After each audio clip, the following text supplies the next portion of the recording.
Irei iniciar a apresentação do vídeo relatório referente ao primeiro experimento de instrumentação biomédica, onde iremos falar sobre o elevador de tensão e ceifador.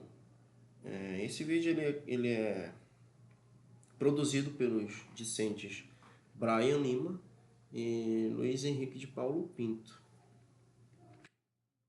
Aqui eu irei falar uma parte extremamente importante do nosso slide, do nosso trabalho, nosso experimento, que foi o divisão de tensão. Onde o divisor de tensão ele é basicamente um circuito simples formado por resistores em série, no qual a saída corresponde a uma fração de tensão de entrada. Essa relação ela é dada por essa equação mostrada aqui no slide, onde a tensão de saída depende da proporção entre os resistores. No nosso circuito, esse princípio ele foi utilizado para principalmente ajustar uma das tensões de entrada de forma controlada. Isso mostra que dá validação ao nosso experimento e mostra que nosso experimento ele não foi realizado de forma de tentativa e erro. A tensão aplicada ela foi definida com base em cálculos, permitindo obter o valor desejado para o funcionamento correto. Outra parte extremamente importante é o elevador de tensão. O elevador de tensão ele tem a principal função é elevar o nível de tensão de um sinal, ou seja, deslocar sua frequência, na verdade sua referência no eixo vertical. O ponto mais importante é que esse deslocamento ele vai acontecer sem comprometer a forma de onda do sinal original. Os tópicos apresentados eles vão mostrar justamente isso, que o circuito ele vai ter um propósito de levantar o valor da tensão e vai manter preservadas as características do sinal e realizar um ajuste de offset.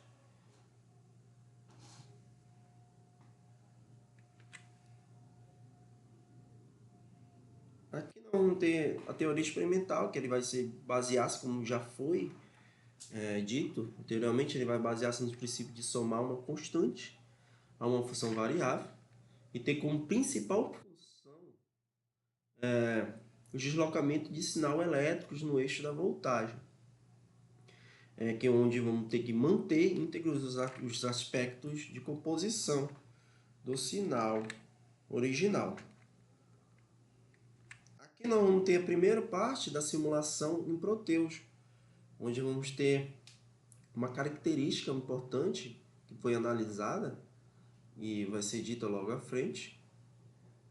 Podemos verificar que foi utilizado um amplificador não inversor, e também temos a estrutura que foi utilizada aqui, nosso divisor de tensão, também aqui embaixo, que nós vamos verificar a importância dele para o controle de tensão. Sendo mais direto, o circuito ele foi implementado como já foi dito, pelo amplificador operacional, onde vamos ter uma realimentação de ajuste do ganho. Observando o esquema, a gente é possível perceber que existe uma organização entre a rede de entrada e a rede de alimentação, o que vai ser permitido controlar o valor do ganho quanto ao deslocamento da saída do sinal. A simulação ela é muito importante porque a gente consegue verificar se os valores obtidos dos resistores ele vai trazer realmente um comportamento esperado e reduzindo assim os erros de montagem na prática. Aqui nós temos o primeiro resultado teórico da simulação do esquemático anterior, onde podemos observar que temos o gráfico mostra duas formas de onda sinoidal. A primeira ela vai permanecer centrada em torno de zero, enquanto a segunda aparece deslocada para cima. A que está centrada em torno de zero, essa senoide em verde. Já que está deslocada, é a senoide em vermelho. Observando bem, podemos confirmar, teoricamente, o que o circuito cumpre, que é a função proposta no experimento, que é deslocar a onda para uma faixa de tensão superior sem mudar as estruturas básicas da senoide.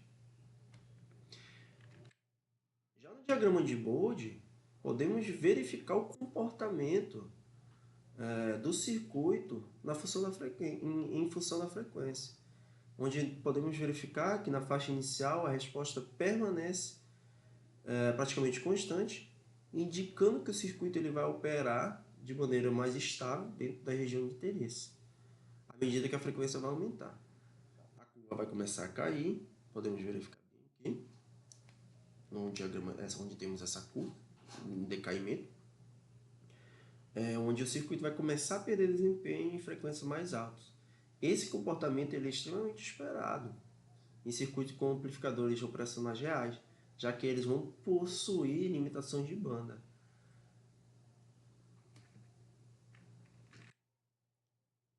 Aqui nós temos o experimento prático e os valores dos componentes que vão ser utilizados, que foi proposto. O circuito ele vai ser baseado em uma configuração de somador não inversor, em que os sinais de entrada são combinados e depois amplificados, de acordo com a relação entre os resistores de realimentação, onde nós adotamos os resistores de valores igual R1 de 97,8 kΩ, R2 igual a 98 kΩ, RA igual a 9,9 kΩ e RB igual a 10 kΩ. Para o divisor de tensão, que foi apresentado anteriormente na simulação do Proteus, nós utilizamos o divisor de tensão na entrada do V2. Entrada de V2, onde utilizamos o R3 igual a 1 kΩ e o R4 igual a 3,545 kΩ. Como RA e RB vão ter valores muito próximos, realizando os cálculos, vamos verificar que o ganho do circuito fica próximo de 2. Além disso, como o R1 e R2 também são praticamente iguais, as entradas vão contribuir de forma equilibrada para a junção da soma, onde nós vamos mostrar que a escolha dos componentes foi feita para garantir uma coerência de um cálculo específico.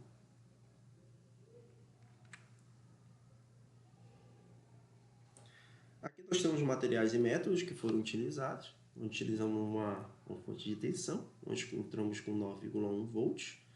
Temos o gerador de função, que vai ser basicamente que vai gerar a onda, né, que vai ser analisada no circuito. E temos como ficou a nossa topologia do nosso circuito montado numa protoboard, na bancada. Aqui nós temos o resultado obtido da prática no osciloscópio, onde as formas de onda podem ser observadas, que elas vão confirmar o comportamento estudado ao longo do trabalho. É possível notar que o sinal também vai manter a sua forma senoidal, como já foi falado, mas vai apresentar um deslocamento de nível em relação ao sinal de referência, que também foi informado, que a gente já falou sobre a questão da elevação do sinal, que é uma das características das funções do elevador. Mesmo que em pequena diferença que possa existir entre a teoria e a simulação em prática, devido às limitações reais dos componentes da montagem, o sinal final ele vai mostrar uma boa concordância com o que foi projetado. Dessa forma, o experimento ele vai validar a proposta do circuito e demonstra na prática o funcionamento do elevador de tensão. De forma geral, esse experimento ele mostra que é possível compreender e implementar o princípio do elevador de tensão com base em fundamentos teóricos, simulação e testes práticos, onde comprovamos que o circuito ele conseguiu deslocar o sinal no eixo da tensão, mantendo sua forma original, que confirma a eficiência da proposta apresentada. Olá, professora. Eu sou o Brian e vou apresentar o circuito cifrador polarizado.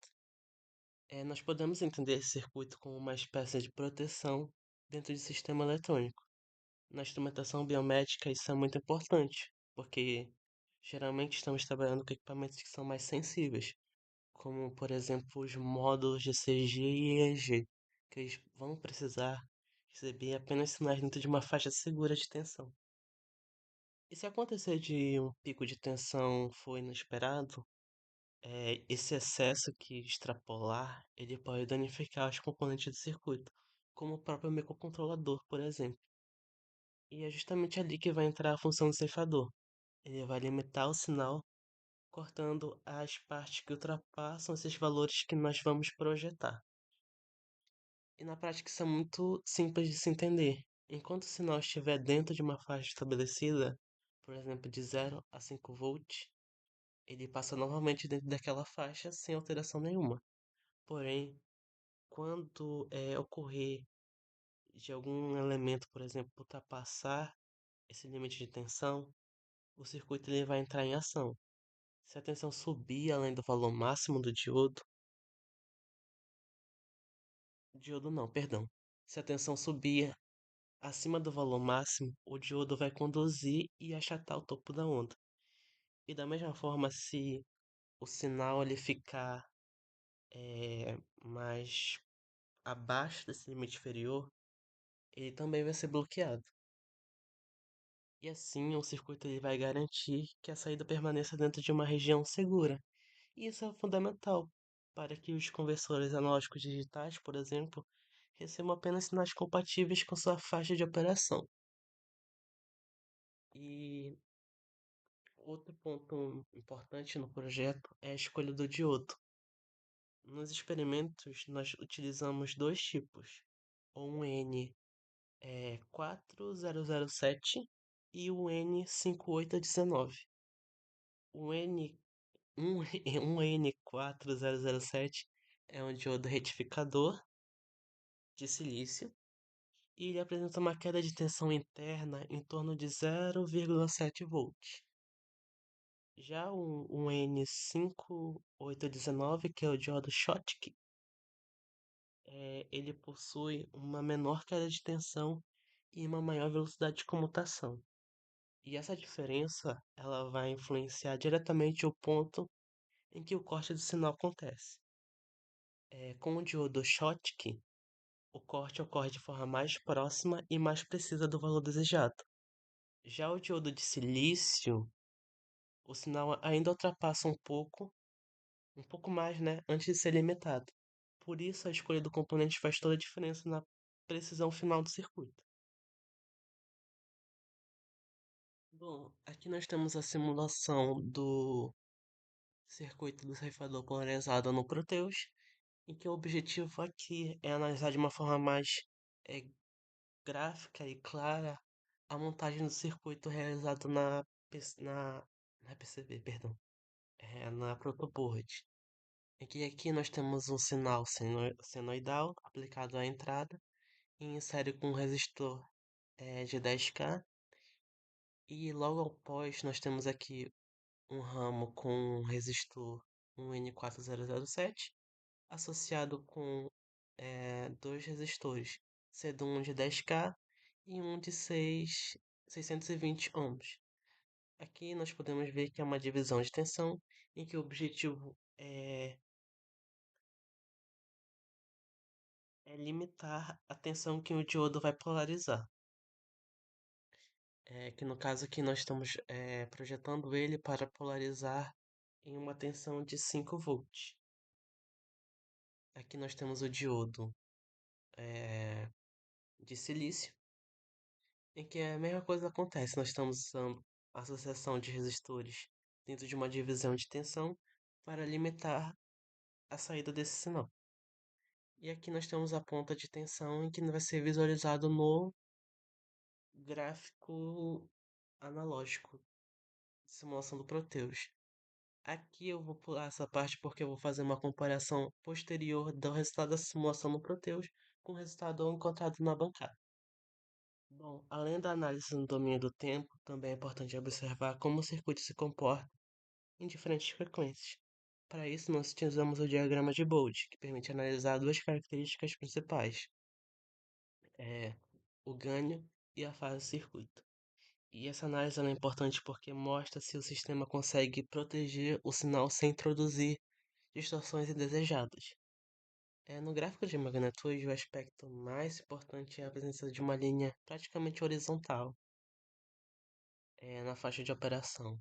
E isso indica que o circuito possui ganho unitário, ou seja, ele não amplifica nem atenua o sinal de interesse. Em outras palavras, o ceifador se comporta de uma forma transparente, dentro dessa faixa de funcionamento, atuando apenas quando a amplitude ultrapassa os limites de segurança, que em frequências muito altas pode ocorrer uma queda natural da resposta por causa das capacitâncias parasitas dos componentes. Mas isso não prejudica sinais biomédicos, porque geralmente eles estão em frequências muito baixas. E no gráfico de fase, nós podemos observar que existe um atraso do sinal de entrada e o sinal de saída. E isso é essencial em aplicações biomédicas, porque qualquer deslocamento de fase pode deformar a forma de onda. De ondas importantes, né, como as do ECG. Mas no caso deste circuito, o diagrama mostra que, na frequência de operação, o deslocamento de fase é praticamente nulo. E isso significa que a saída mantém sincronismo com a entrada, preservando a integridade da informação. E essa resposta em frequência também sofre uma influência do tipo do diodo utilizado. Um N5819 por ser short que tende a oferecer um melhor desempenho em frequências mais altas, devido à sua baixa capacitância e comutação mais rápida. Já um N4007, mesmo sendo mais lento, ele ainda vai apresentar um comportamento satisfatório dentro daquela faixa de operação. E isso mostra mais uma vez que a topologia escolhida ela é um padrão ouro, né? Dá uma resposta mais interessante daquilo que nós estamos buscando no nosso projeto. Aqui nós estamos visualizando como foi feita a forma de aquisição do sinal na prática. Nós estamos aqui utilizando um gerador de função de uma fonte seno, uma fonte de alimentação para alimentar as portas do CI, que seriam A-4, da tensão negativa, e a porta 8 para tensão positiva de um TL081. Aqui, perdão, aqui na imagem, professora, que não está correta, que é a imagem do experimento 1. A imagem do experimento 2 eu não achei no meu celular. E como já está no limite para entregar, eu coloquei aqui só para exemplificar. Mas basicamente na montagem não precisa de simplificador operacional. É apenas os resistores e os diodos, como foi mostrado na simulação do Proteus. Os resultados experimentais aqui no osciloscópio ele permitiu comparar o sinal de entrada com o sinal de saída do circuito. Na imagem é possível observar duas formas de onda, uma que mantém em formato sinusoidal original, que é o sinal de entrada, enquanto a outra apresenta um topo limitado, é, limitado no topo e aqui embaixo também, que é o sinal de saída. E isso mostra que, de forma prática, a atuação do circuito ceifador sobre o sinal aplicado. Ele cumpriu o que era proposto. Ele pegou um sinal de tensão, uma tensão elevada e fez o achatamento dos topos e da base dela, gerando assim uma região em que o circuito ele pode trabalhar de uma forma segura. Por aqui nós podemos ver o pico máximo em 5,7 volts e o pico mínimo em 700 milivolts. Ou seja, menos 700 milivolts, né? Tá abaixo da linha zero aqui do centro. E fazendo a comparação entre um menos outro, basicamente eles estão cifrando os 5 e zero do circuito. Ele está cumprindo o papel dele que era justamente aquele de fazer com que a informação útil da saída fique achatada e apenas naquele limiar. Isso aqui vai proteger nosso circuito de qualquer pico de tensão, porque não vai deixar passar para o circuito, não vai deixar passar para o Arduino, para o microcontrolador, que seja, ou queimar o Unpop também. Essa aqui mostrou de forma correta que a montagem e a teoria elas combinaram juntas e tiveram um resultado positivo. E dando prosseguimento, é, aqui nós temos a comparação do resultado obtido na prática e o resultado observado na simulação, que eu comentei posteriormente do Proteus.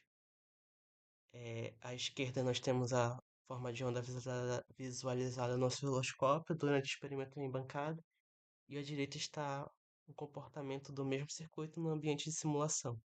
Em ambos os casos, é possível perceber que o sinal de entrada mantém o formato de onda sinodal enquanto o sinal de saída ele apresenta limitações na parte superior e inferior da onda. E essa comparação ela é importante porque mostra que o comportamento visto no experimentalmente foi próximo do previsto na simulação. Ou seja, o circuito montado na prática respondeu de forma coerente com o modelo analisado no software. E mesmo que existam pequenas diferenças entre os dois resultados, o efeito principal de ceifamento aparece claramente nos dois casos.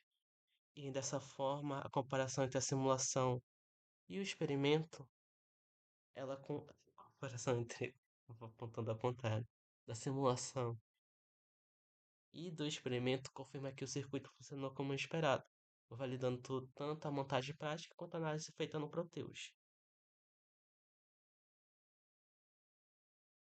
Aqui nós temos uma tabela que são apresentados os valores de saída esperados teoricamente, que seriam 0 e 5 volts, para é, o valor teórico encontrado no experimento, né, na visualização lá do osciloscópio. Nós podemos ver que aqui na entrada não, perdão, na base do sinal, nós tivemos um erro percentual de 1%, que está ótimo, está excelente esse erro percentual.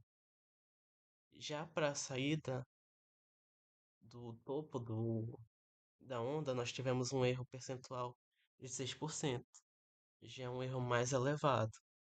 E esses resultados eles mostram que os valores práticos ficaram muito próximos dos valores previstos teoricamente, com pequenas diferenças que podem ser atribuídas às características reais dos componentes utilizados, como a queda de tensão nos diodos e as tolerâncias de resistores. Mesmo com essas variações, o circuito apresentou um comportamento coerente com o esperado do projeto.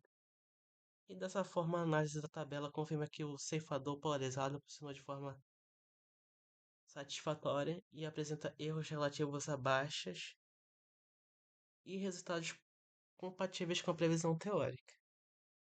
E aproveitando esse espaço aqui, antes de finalizar, os maiores problemas encontrados na montagem deste videorelatório foi basicamente a tolerância dos resistores, em que eh, geralmente o projeto nós utilizamos um erro percentual dos resistores, né?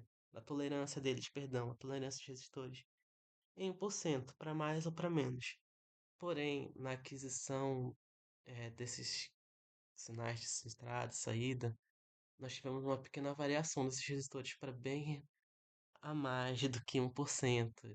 Nós tivemos para, por exemplo, um que era 100K, um resistor de entrada, lá do experimento 1, que é do elevador.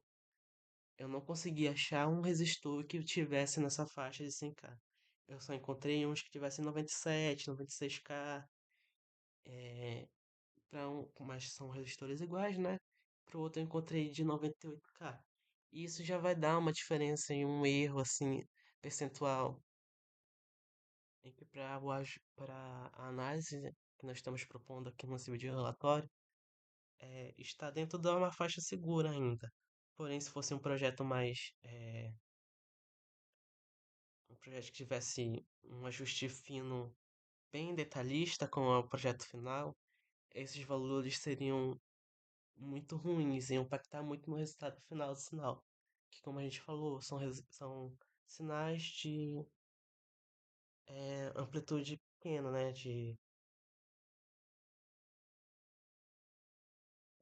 Realmente amplitude pequena, de duração, e uma janela de tempo que a gente pode ultrapassar e acabar tendo ruído.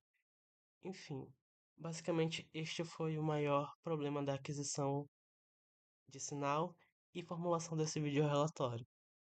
Não tivemos problemas de montagem, nem de ponteiras do, do osciloscópio. E acredito que seria isso por agora. Muito obrigada pela atenção, professora. Desculpe qualquer coisa. Estamos agradecidos por essa oportunidade.